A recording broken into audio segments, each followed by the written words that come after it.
Welcome everybody.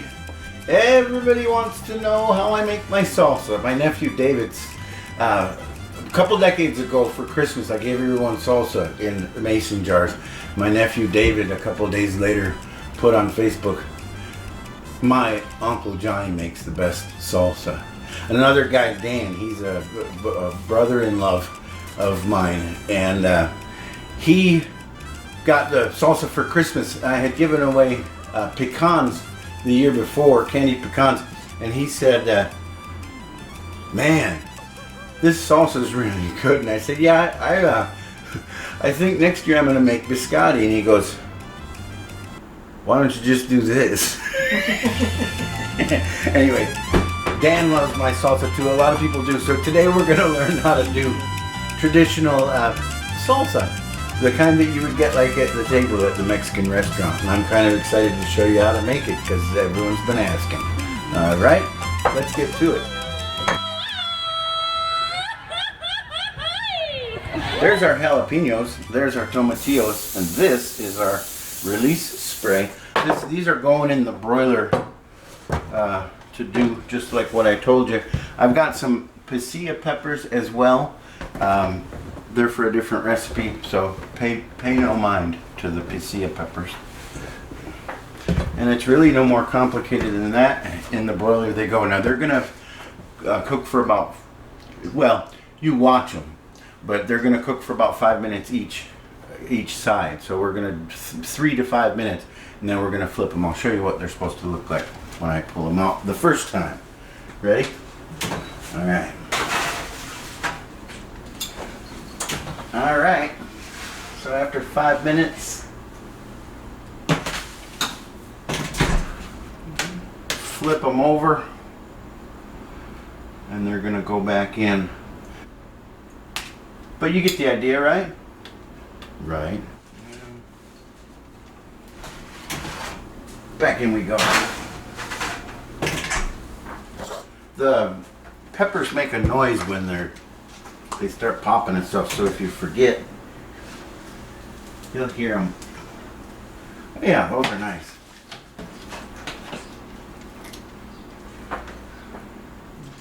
I like to put the peppers in a bowl while they're still hot. That lets them kind of keep cooking, and the skins will be easier to take off later. The tomatillos, we keep the skin. But, yeah, you just throw a dish towel over it or something, and you're good to go.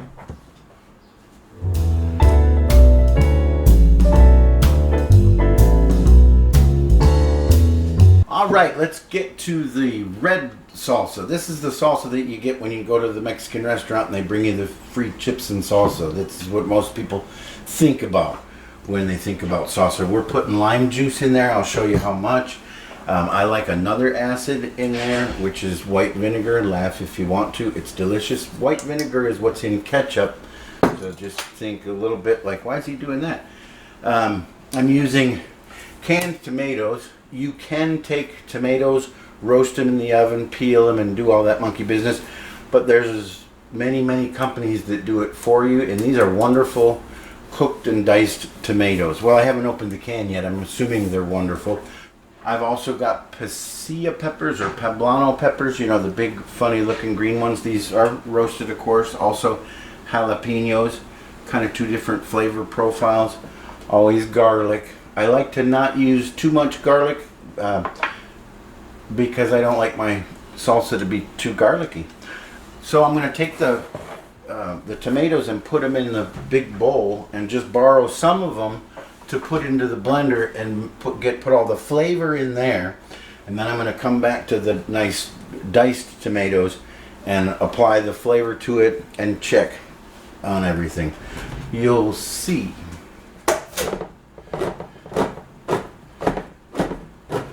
None of those fancy electric openers for me. Oh, that's a skill. Alright, so we're just stealing a couple of cups of the tomatoes just to provide a liquid for our salsa, for the stuff to blend in. We want the garlic that doesn't need to be any particular size, so it's in there getting done. Some of the cilantro is going to be blended for the flavor, and we'll put more of that in the finished product. Little bit of fresh jalapeno,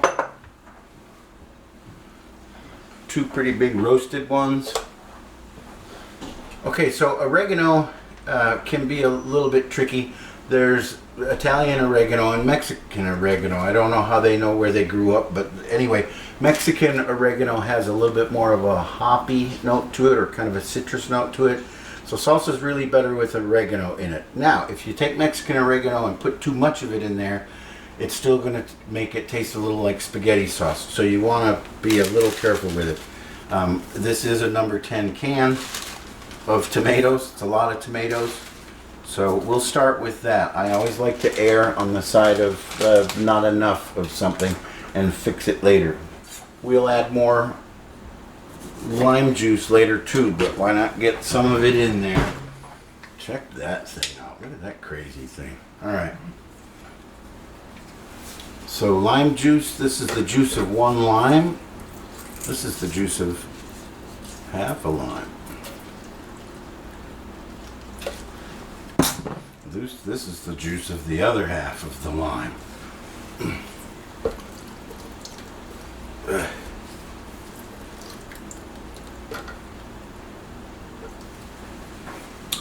Okay, I know we're going to need salt and pepper, so I'm going to put enough. I'm going to put some. I'm going to call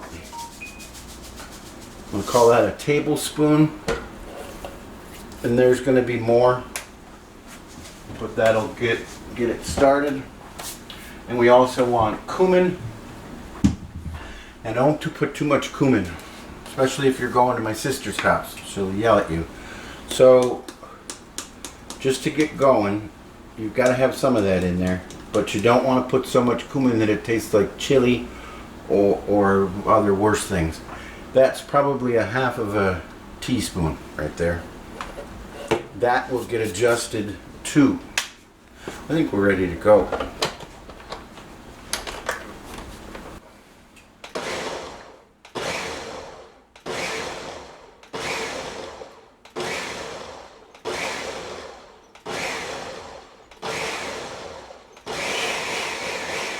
Okay, so we've got what I call my flavor bomb. That's the beginning of all the wonderful flavors from salsa. Oh yeah, that's nice. Might need a bigger bowl.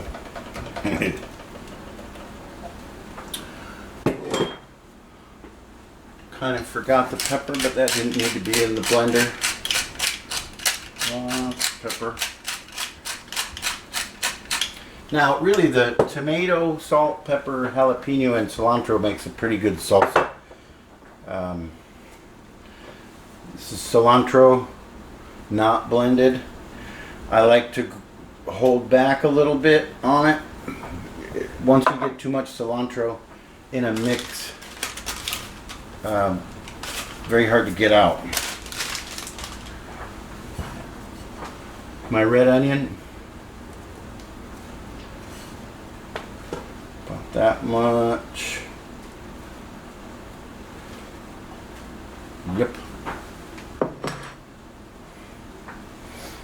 I put roasted jalapenos in there, a couple fresh ones, a little bit of diced fresh.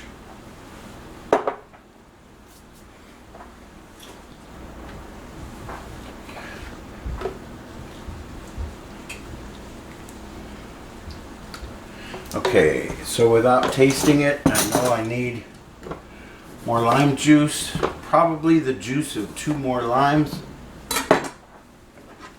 Kind of get a feel for it. I don't normally measure, but I know it's, oh yeah, okay, so it's going to be the juice of 1 more lime, making it 2 limes total for now, because that's plenty for the moment.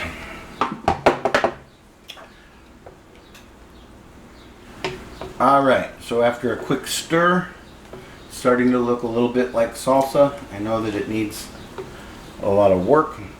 Let's see what it needs.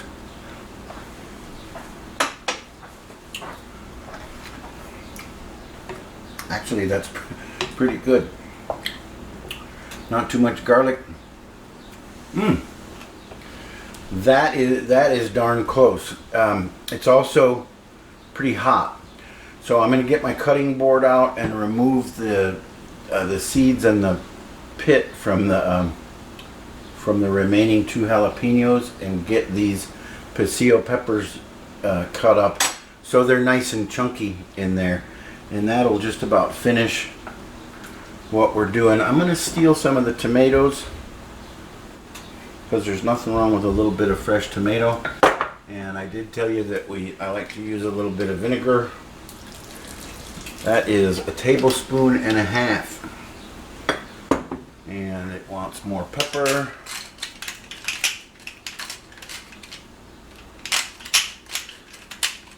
The pepper grinder doesn't want to do it. And a cumin. I got to do a cumin check.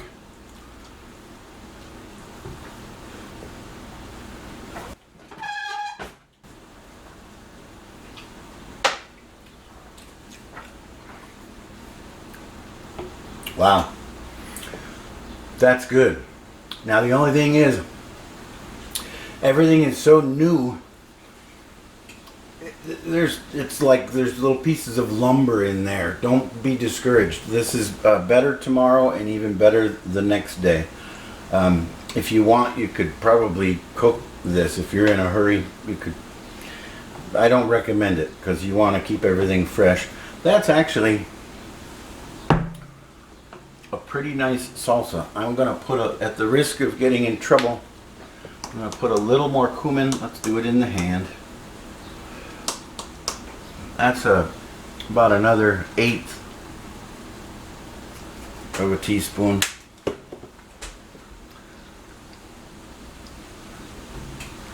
So I know it's hard sitting there knowing what this tastes like, but I've made hundreds of batches of salsa, and some of them are a little more oniony, some of them are a little more cumin-y, and basically they're all good as long as you get the amount of salt in there right. Sometimes it's a little too liquidy. Boy, this really did turn out nice. I'm surprised. I'm gonna call that done. Oh no, I was gonna chop my pasilla peppers and my jalapeno, and then we're gonna call it done. And I'm gonna need a bigger bowl.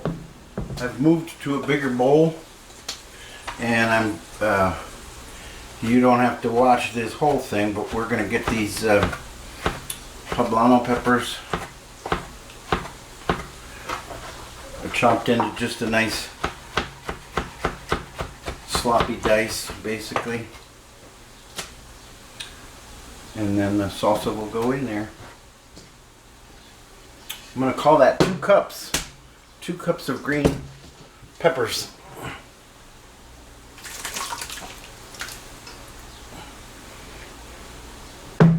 That fits a little bit better. A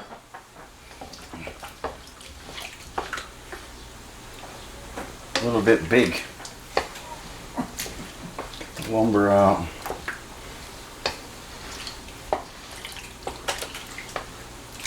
Oh yeah, got the green coming in, looking all Christmassy. And now I would say we can probably get away with a little bit more cilantro. All in all, I've probably put about 2 tablespoons into this huge batch, maybe 3.